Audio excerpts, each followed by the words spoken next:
Hey everyone, Anna Hendricks with the Chafee Community Foundation.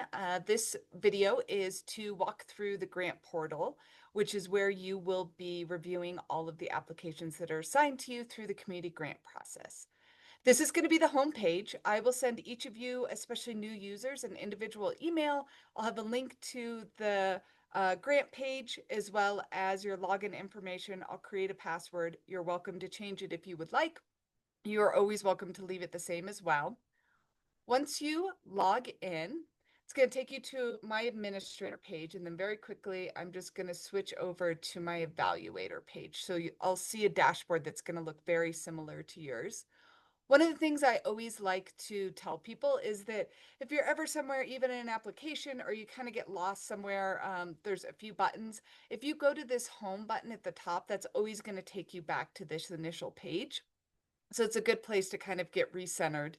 And as applications are assigned to you, you will receive an email for every application that's assigned. And so they'll all start to show up here. It's going to show you how many you have pending, how many you have draft, and how many you've completed. I will assign the first bulk of applications for review early on in the week of March 6th. However, a handful might trickle in for a variety of reasons after that, but you should get a pretty good idea of how many applications you will be reviewing. And over here on the right-hand column, it's going to show you where you are with each of these applications. So if it says start, it means you haven't even started that. Maybe I started a review and need to continue it, and this one's 100% complete, and so it's going to show that I have fully completed that. You will not have this many applications, but as you can see, we do have a very competitive process this year because this is all for the initial staff review. I did, however, create a test um, so for this tutorial to be able to walk you all through. It's going to take you to this page. For those that have been on our grant review committee before, there used to be a different interface where you could see the application and your evaluation side by side. And I'm not really sure why that's not showing up right now. So I'm going to go forward with it as is and maybe investigate to see if we can get that interface back, because I thought it was really nice, but all the same information is here. So what you're going to see is the organization. You'll see the applicant and the contact number, the organization over here, the EIN, where they're based out of, and then you've got these two little tabs here. The first of which is going to be their application, which we'll walk through first, and then the second of which is going to be your evaluation that you are going to complete for this application that's going to match the rubric. We'll talk a little bit more about the rubric. But to start off with, I just kind of want to walk you through what the application is going to look like. So a lot of this initial information, as I mentioned in the orientation, is more for CCCF staff as we are determining eligibility criteria for organizations. So we're checking boxes in terms of 501c3s, their W-9. You don't have to worry about any of that. We'll talk about financial documents in a moment. Grant reporting, we're checking to make sure that in order to be eligible, they have to be up to date on all their grant reporting. And continuing on. The first thing I want to highlight is just the amount requested. So this is both the amount that they are requesting as well as kind of the guidance. We don't set a minimum and maximum. That's something that was determined by our Community Empowerment Committee as we set the grant process. We are seeing quite a few high requests that are above and beyond even the maximum of what we saw last year. And so I'll give a little bit of a spread and an overview of what we saw when all of the applications are in. But this is the information they were given, and then this is what they put down for their requested grant amount. Below it, we added this specifically for the grant review committee to try and give some guidance, especially for project-based grants, of what's the minimum they would need.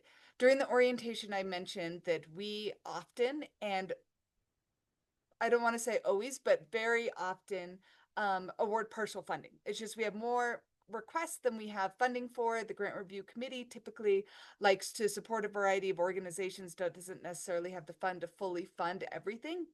But project specific grants sometimes come into question of like, well, if we, fund them $1,000, can they even move forward with the project, or would they have to return those funds? So that's what this question is getting at. I noticed some organizations that are 501c3s that are eligible for unrestricted funds still entered in an amount here, but I wouldn't worry too much about this in this initial stage. We might need to draw on it as we get towards the decision-making stage.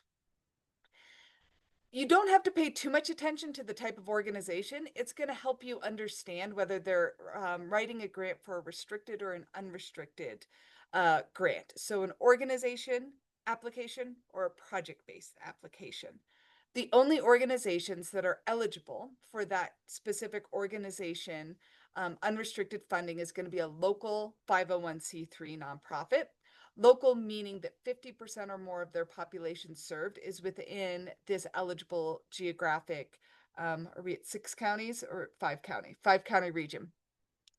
Everything else is going to be specific, just as I went over in the orientation, so I won't hit on that too much.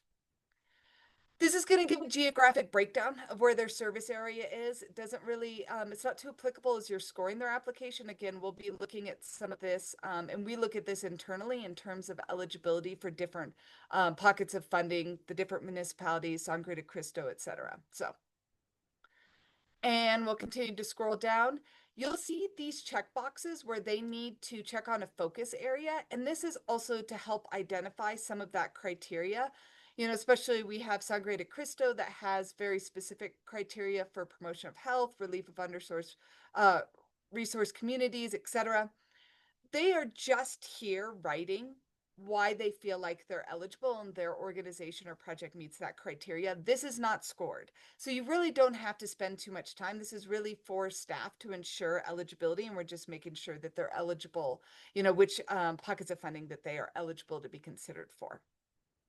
Since I click nonprofit, I'm going to have more documents, tax documents, and registration with the Secretary of State.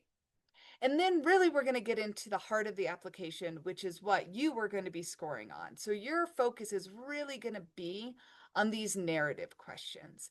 And they align pretty well with the scoring rubric in terms of outlining your mission statement, a description of what the organization does. This should be kind of that who, what, when, where, and why, and how they're delivering their services, the impact that they're having. So we really work with organizations to identify this very, identifying things that are specific. What are measurable? What are time-bound changes? Why does your organization exist? And what is the impact that you are trying to achieve? You're welcome to click on any of the links at the organizations we provide that just give a little bit more guidance on some of these. And then the second part of that is, how do you measure your impact? So you say that this is the impact you're going to have. Well, what kind of metrics do you have in place to ensure? How are you evaluating? What kind of data are you using to demonstrate the results and know that, you don't just have a plan, but you have a way that you're really measuring success, and what does success look like for your organization? Population served, and this really should include, who is it in the community? Not every organization needs to serve every person. There's organizations that serve youth. They might have a broader kind of ripple effect within the community for, the families that they serve and things like that. But who are they serving? And then also, how are they working to reduce barriers? Is this an organization that really is, it's kind of an in-network membership-based organization, or do they offer things like scholarships? They work with local teachers to make sure that youth know that those scholarships are available to break down their barriers. So how are they really reaching people in the community to just ensure, that their target population is broadly being reached as well? The last question is community benefit. So what are the benefits? Is we are looking for broad, impactful programs within our community. What are the community benefits at large? And some of those really can be those ripple effects. This is also the place that we ask them to highlight collaborations, because oftentimes we have organizations that work, there's so many kind of connecting networks of organizations. Who are they working with? How is the services that they are providing, or the program that they're providing, kind of unique and not duplicative of what another organization is doing as well? And then organization budget, and we'll take a kind of dive into the financials next. We did add this optional budget notes, and I think I mentioned this in the orientation as well. And so I think it has been helpful. Just sometimes an organization, maybe their finances look like they have these huge surplus of funds, but in fact, they're saving for a capital campaign that they're ready to launch in 2028, or they had a deficit, and this is how they're working to overcome that deficit. Something that kind of gives a little bit more context to their financials. Some financial documents are pretty straightforward. Some of them are not as much. And direct deposit information, you don't need to worry about that either. So one of the things that I like to point out is this really handy, these kind of buttons here, I guess I can point out. So one of them, if you click on the evaluation packet or the application packet, that is going, you can see the little PDF logo that is going to download a PDF of their full application. If you're the type of person who likes paper and you want to download it and you want it in front of you and you want to make comments and circle things and notes, you can do that. It's going to print out, it's going to do a PDF of the entire application, including all of their documents. Same with the evaluation packet. So it's just going to download, which is going to match the rubric. So if you have the rubric printed out, you shouldn't really need that. The other one that's really handy is this document viewer right here. So that way, because if you click on each of those documents, it's actually going to download a file. It doesn't have a window in which you can show it. But here's the place that you can easily navigate and pull up different documents in different windows. So, for example, or not for example, but we're going to talk about the financial documents. The only three documents Grant Review Committee members need to be concerned about are three financial documents that we request. And the description is in the application. Profit and loss statement. So that is going to be their revenue and their expenses for their last completed fiscal year. Most organizations are going to follow the calendar year, but definitely not all. You know, maybe they're an organization that works with the schools. I don't know Boys and Girls Club offhand, but they kind of strike me. Maybe they follow the school calendar, for example, and they have a different fiscal year. So it should be clear that it's covering 12 months and it's going to have this income and expenses and should have a change in net assets by the end. They should basically be, the bottom line should be, did they break even? Did they end in the red? Did they end in the black at the end of last year? And it's also going to give you some insight into how are they bringing in funds? Are they diversifying their funds? Is their entire request from this grant process? Are they applying for other grants? Are they getting revenue from their program services? Do they have a huge donor base? Are they, relying on government grants, for example? Um, so you can kind of get a sense of also, and then where is their expenses and where are they spending their money? I always like to say that the financial document should really match what's in the narrative. If they're talking really heavily about program services, but they don't have any staff and they're not mentioning volunteers, well, how are they actually achieving that impact? So those are some of the questions that you can kind of get to as you were looking at these. Just for the sake of ease, I uploaded the same document into all three. So I've got three different tabs. So that's your profit and loss. So that just tells you the actuals, what actually happened in the last completed fiscal year. You can see up here that there's page 1 of 3s. It's really common that sometimes people might have some organizations have relatively complex financial documents and they might span multiple pages. So if you're like, I don't even see the bottom line, you might want to look up here and make sure there's not multiple pages you should be looking at. When I click over, I'm going to see this is the sample of a balance sheet. The balance sheet should be from the end of their fiscal year. So essentially, this is where they this is where they brought in their money. This is where they spent their money. And then this is where their bank account, their assets and liabilities were at the end of this year. So they might have money in the savings, different assets. They might have certain investments, equipment. Sometimes, some organizations, it's literally going to be as simple as a savings account amount, a statement from their savings account, to really complex finances, especially if they own, if they've got more, like they own property and they have a lot more equipment and a lot more assets like that.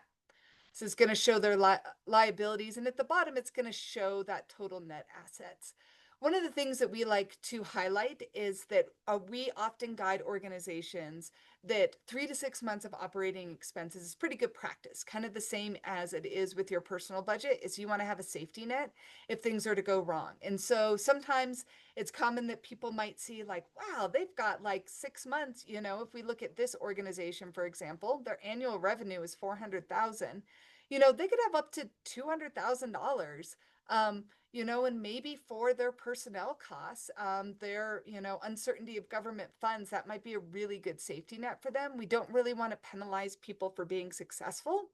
But if it was maybe more than that, that might start to bring up some of those questions of like, well, why aren't you spending your money on your programs? Why such the robust kind of balance at the end? And I would say that hopefully is a place that they will have addressed in their budget notes as well.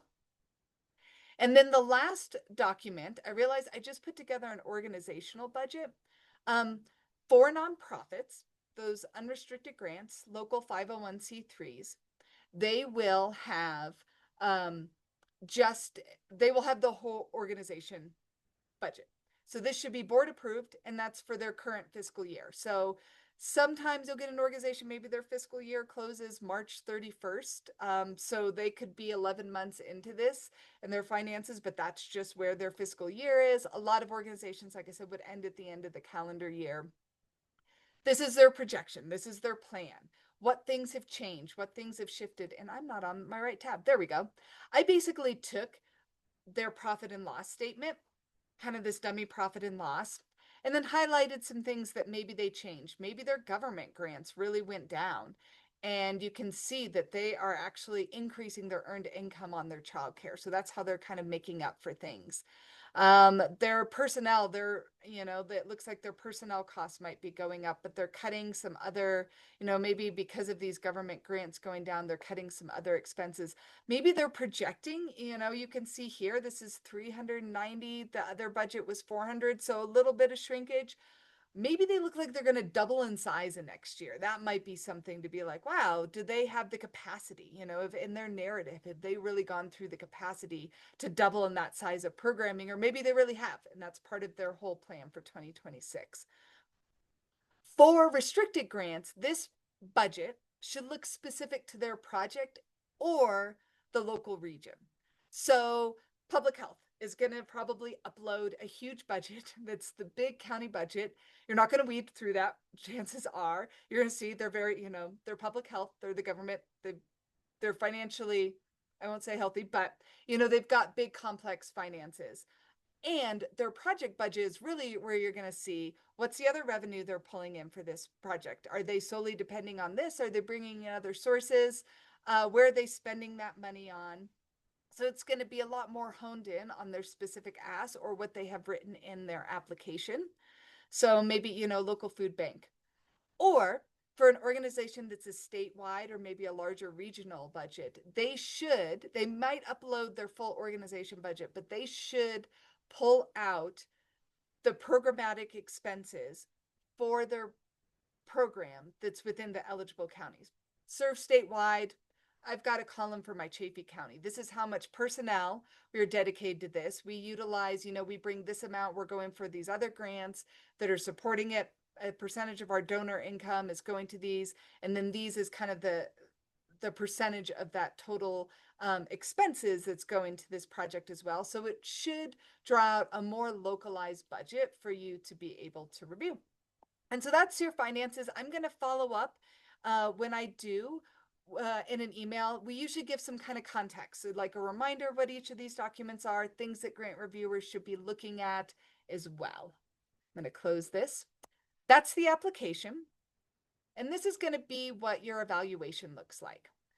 It's going to ask you, the first series is these 1 through 5 questions, and it matches pretty well. What does your organization do, right? What is the impact they're planning on having? Are they clearly determining the impact? And then you can see these descriptions. Just because we love an organization doesn't mean they did a great job kind of identifying each of these pieces. Population, community benefits, finances, do they have the financial resources in order to achieve the impact, and an opportunity to weigh in there. And then we've got these yes, no, or unsure questions. And there's 3 of them: impact, viability, and opportunity. Does it have the clear potential to contribute measurable benefits to our community? Yes, no, or unsure. If you click unsure, chances are you don't have enough information. So you might want to make some comments about why you're really unsure. Because oftentimes we find that an unsure might actually be a no. You just kind of don't want to say no, or you don't have all the information. Those could be questions that we bring together, and the other grant review committee members might be able to weigh in on, and we might get to more of a consensus on. Viability. They've got a great program, but is it actually viable? I always joke that I could have ideas for days, but if I don't have the money to finance them, that's all they'll ever be, is ideas. And so do they have the resources in order to make that program happen? And then is there an opportunity? Are they building a program that is actually going to be, that this community is really meets and fits a need within our community? Are they building something that's, a great idea, but maybe, as we know as local community members, that it really isn't meeting? There's not really an opportunity. That's not what this community is looking for. So those all get weighed in. Just kind of a gut check. At the end of evaluating your application, do you recommend this applicant moves forward? Yes or no? It's okay to say no if you really feel like they didn't put together a well-written application. You don't think they're going to be competitive. If you're on the fence, maybe you have those follow-up questions, you want to see it move forward. This does weigh in when we pull together all of our numbers. So when I start to pull these scores together, the yes and no, and whether you put yes or no to these other questions up here, are all going to weigh into their final score. If you put yes, please add in a specific amount that you recommend. That could be, as I mentioned, there are some high requests this time. Maybe you feel like this organization does such critical work in this community that you at least want to start with putting them on the board at that full amount. Maybe you read it, you think they have a really great application, but their request feels really inflated for the size of their organization and the pocket of funds, and your recommendation might be a much lower amount, and that's okay. We're also going to take that average, and it gives us a little bit of a baseline to kind of whittle down some of these asks, especially if we have some really inflated asks. And the very last one is just general notes. Please don't write paragraphs. With 9 reviewers, it would get to be really cumbersome, but I would say anywhere between 1 to 4 sentences.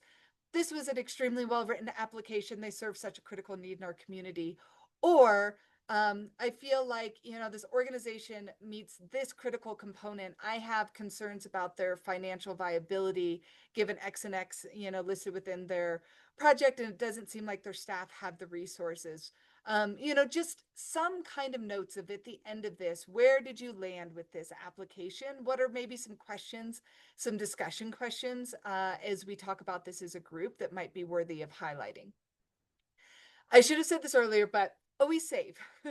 I wish the applicant portal saved as you went. It doesn't. I tell people this all the time. So if you think you might get interrupted, maybe you get through this, head down to the bottom, just hit save. If I hit save right now, I think it's going to tell me, give me a whole list that I didn't complete anything. So it's going to give you that list of things to complete. I will send out a relatively detailed email once I start assigning applications that remind you of all of this. We'll have the rubric, some kind of things to consider, and those best practices that I talked about already during the orientation. Thank you so much. I'll be sending this out to everyone. And as always, please reach out if you have any questions for me.